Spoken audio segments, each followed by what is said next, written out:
Bias in AI systems is one of the most significant ethical challenges leaders face. It's also one of the most common. Nearly every AI deployed at scale has some form of bias that needs to be identified and addressed. This lesson focuses on practical understanding of how bias enters AI systems, how to recognize it, and what you can do to mitigate it. This isn't just a technical problem, it's a leadership challenge that requires your attention and commitment. Let's talk about what we mean by bias in AI. Bias in AI means systematic errors or unfairness in how the system treats different groups or makes predictions about them. This is different from random errors that affect everyone equally. Bias produces consistently different outcomes for different groups in ways that are not justified by legitimate factors. A hiring AI that consistently rates qualified women lower than equally qualified men is, of course, biased. A loan approval AI that denies creditworthy applicants from certain neighborhoods while approving similar applicants from other neighborhoods is biased. Bias does not require intent. An AI system can be biased even when designers had no discriminatory intentions. The bias emerges from data, design choices, or deployment contexts that designers didn't fully anticipate. Understanding how bias gets into AI systems helps you prevent and detect it. The most common source is that AI systems learn from historical data that reflects past discrimination or inequality. If you train a hiring AI on 20 years of resume screening decisions, and those historical decisions discriminated against certain groups, the AI learns to discriminate too. It's not being objective, it's objectively learning and perpetuating historical bias. If you train a lending AI on decades of loan decisions, and those decisions systematically denied loans to certain neighborhoods due to redlining, the AI learns those discriminatory patterns. The AI does not know these patterns are discriminatory. It just identifies that they predicted outcomes in the training data and applies them going forward. Bias enters when training data doesn't represent the full population the system will serve. If facial recognition AI is trained primarily on images of lighter-skinned faces, it performs poorly on darker-skinned faces, not because of intentional discrimination,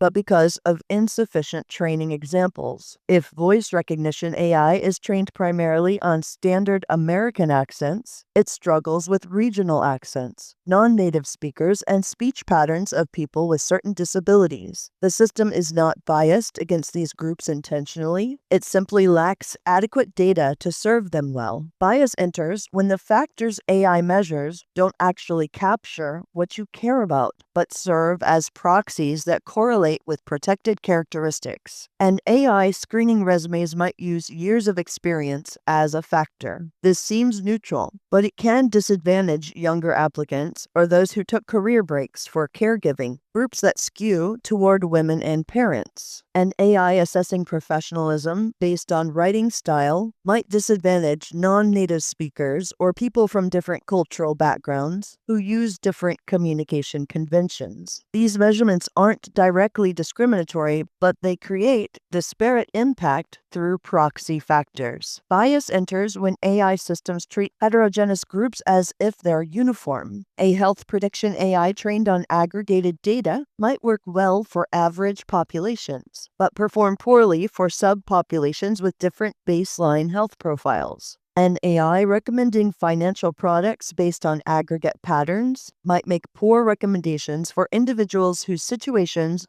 don't match group averages. Aggregation hides important variation and can systematically disadvantage minority populations whose patterns differ from the majority. Bias enters when testing doesn't evaluate performance across all relevant groups. If you test an AI system primarily on data that matches your training data, you miss performance problems for groups underrepresented in training data. If you evaluate accuracy overall without checking performance for different demographic groups, you miss systematic errors affecting specific populations. Bias enters when systems are used in contexts different from where they were designed to operate. An AI trained on one population and deployed on another may perform poorly, like a hiring AI trained on tech industry data applied to healthcare roles. An AI designed for one purpose and repurposed for another may introduce biases, like a credit scoring AI designed for mortgage lending applied to employment decisions. Let's talk about what to look for in recognizing bias and how to identify bias in AI systems before or after deployment.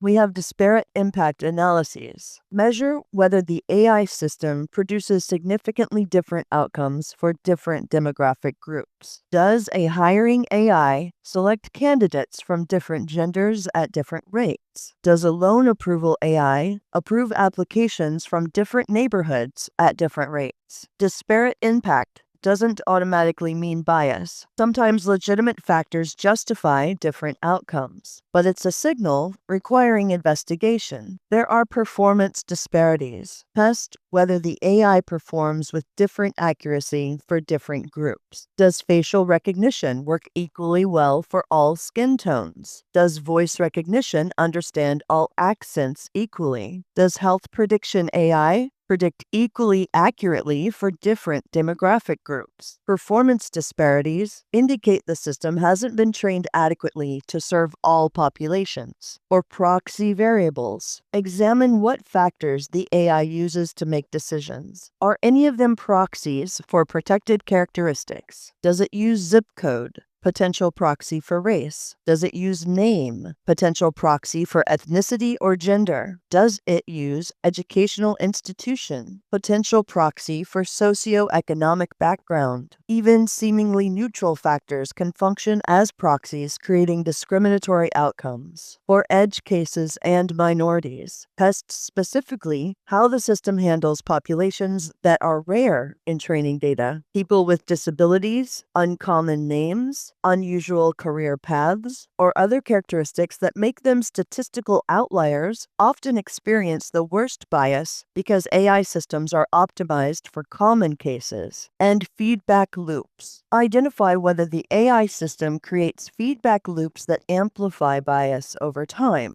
If a customer service AI routes certain customers to lower quality service, they may become frustrated and complain more, which the AI might learn to interpret as them being difficult customers, leading to even worse service, which becomes a vicious cycle. Once you've identified bias, let's talk about what you can do about it. Our mitigation strategies. Improving training data. The most fundamental solution: ensure training data is diverse, representative, and free from historical discrimination where possible. Collect more data from underrepresented groups. Remove or correct biased historical data. Balance data sets so all groups are adequately represented. This is not always feasible. Sometimes historical data cannot be replaced, but when possible, it's the most effective intervention. Algorithm adjustments. Have AI algorithms modified to explicitly address identified biases. Have your team apply fairness constraints during training that penalize disparate impact. Use techniques that balance accuracy across groups rather than optimizing overall accuracy in ways that sacrifice minority performance. Implement post-processing that adjusts outputs to achieve desired fairness properties. These technical interventions require data science expertise, but leaders need to understand that they're possible and sometimes necessary. Feature engineering. Remove or modify features that function as proxies for protected characteristics. If zip codes create discriminatory effects, remove it or transform it in ways that capture relevant information, like distance to work, without demographic correlations. Tell your data scientists to do some data wrangling. If names create bias, anonymize them or use only information that's genuinely job relevant. This requires understanding what factors are actually necessary versus which are convenient but problematic. And human review of high-stakes decisions or decisions that significantly affect people. Implement meaningful human review rather than pure automation. Don't just rubber stamp AI recommendations. Have humans review decisions, especially edge cases or those the AI is less confident about, with authority to override when appropriate. This provides a check against automated bias and maintains human accountability. And ongoing monitoring. Bias often emerges or worsens over time as systems operate at scale and populations change. Continuously monitor AI systems for disparate impact and performance disparities. Have your team set up alerts when metrics indicate potential bias. Conduct regular audits comparing current performance to baseline fairness measures. Bias mitigation isn't a one-time fix, unfortunately. It is ongoing vigilance. And transparency and contestability allow people affected by AI decisions to understand how decisions were made and contest decisions they believe are wrong. When someone can challenge an AI decision and trigger human review, you create a feedback mechanism that helps identify systematic bias the automated monitoring might miss. There are practical challenges in addressing bias. Bias mitigation faces real constraints. There's a trade-off between fairness definitions. As discussed earlier, different definitions of fairness sometimes conflict. Achieving equality of outcomes across groups might require accepting different error rates, or vice versa. You must decide which fairness criteria matter most in your specific context, which requires judgment calls rather than purely technical solutions. And there are performance trade-offs. Sometimes reducing bias requires accepting lower overall performance on narrow metrics. An AI optimized purely for accuracy might achieve that by serving majority populations very well, while serving minorities poorly. Balancing performance across groups might reduce peak accuracy. Leaders must be willing to accept these trade-offs when fairness requires it. It can be challenging to train AI well on groups for which you have limited data. You face a dilemma. Should you use an AI that might perform poorly for minorities or not serve those groups with AI at all? The answers are not easy. Sometimes the best approach is transparency about limitations combined with easy access to human alternatives for groups the AI serves poorly, and work out methods for improving training with this information over time. Bias is not static. Populations change. Social context evolves, and AI systems learn from new data that might introduce biases. This means you cannot just check for bias once and declare the system fair. Continuous monitoring and adjustment are necessary. Before deploying AI systems, conduct bias impact assessments. Identify affected groups. Who will this AI system's decisions affect?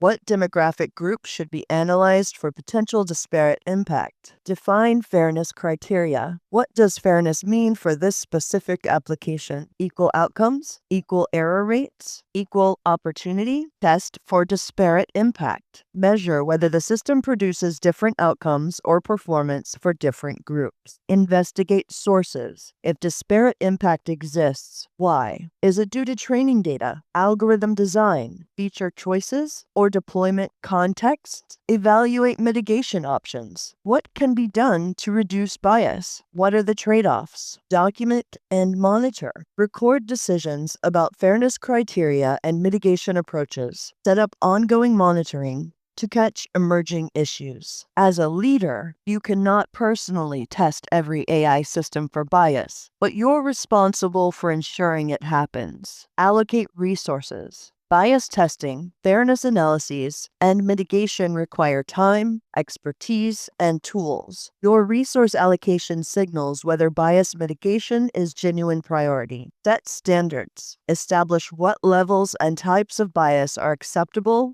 and what aren't. Without clear standards, teams may prioritize performance over fairness, demand evidence before approving AI deployments, require evidence that bias has been tested for and addressed, make fairness a launch criterion, not an afterthought. Support difficult decisions. When fairness requires sacrificing some performance or delaying launch for additional testing, support those decisions even when inconvenient. Create accountability. Ensure someone is specifically accountable for fairness of each AI system, not just diffused team responsibility. Sometimes you can't eliminate all bias or achieve perfect fairness across all dimensions. In these situations, leaders must make informed choices and acceptable trade-offs, document reasoning, and communicate limitations transparently. Imperfect fairness with transparency and accountability is better than ignoring bias or pretending it doesn't exist. Addressing bias isn't a checkbox at launch, it's continuous practice. Organizations that excel at fairness treat it as central to AI development and operation, not as compliance requirement or afterthought. They build diverse teams who notice different bias patterns. They invest in tools and processes for detecting and mitigating bias. They create culture where raising fairness concerns is valued, not dismissed as obstruction. This systematic attention to bias doesn't happen accidentally. It requires leadership commitment and sustained attention. Bias in AI systems is inevitable without active effort to prevent and mitigate it. But with appropriate frameworks, testing, and commitment, you can significantly reduce bias and its harmful impacts. In the next lesson, we'll explore building accountability structures, the governance mechanisms, processes, and ownership models that ensure AI systems have responsible oversight and that problems get addressed when they occur. We've reviewed how to recognize and address bias. Now, let's discuss how to ensure you have structures in place to maintain responsible AI practices systematically in the next lesson.